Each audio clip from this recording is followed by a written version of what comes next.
Килограм брашно достигна цена од 45 денари, лебот и до над 30 денари, шеќерот 38, маслото за јадење над 100, млекото е поскапо за 3 до 4 денари, месото и по над 30 денари.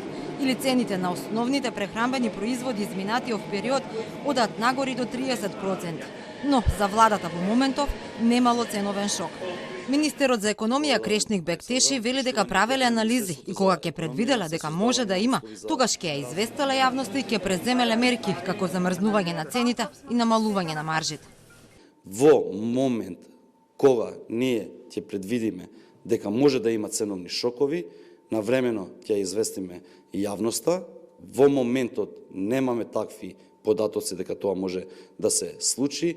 Потрошувачката кошничка од лани досега е зголемена за 1000 денари. Статистика измери дека трошоците за живот во октомври годинава се за 4,1% повисоки од истиот месец лани, а цените на мало за 6,1%. Но според министерот Бектеши, тоа не требало да се гледа така, бидејќи растела и просечната плата.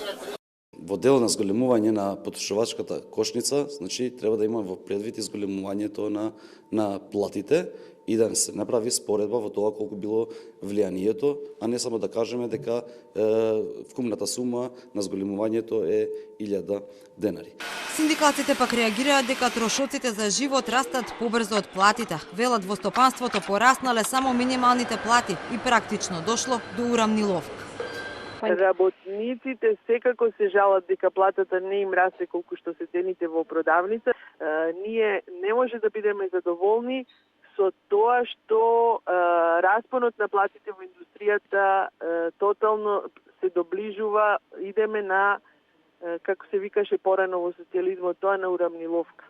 Оваа година имаме нагло пораст на трошоците за живот, што го немаше години наназад. Значи, после 2008-2009 ваков ценовен шок не сме имале. Додека владата чекаше да завршат изборите, а сега и политичката криза, земјите од регионот и Европ уште пред неколку месеци донесоа мерки за помош на граѓаните. Се замрзнуваат цените на храната, а имаше и помош за ранливите категории на граѓани. Финансиските пакети тежеа по стотици милиони евра.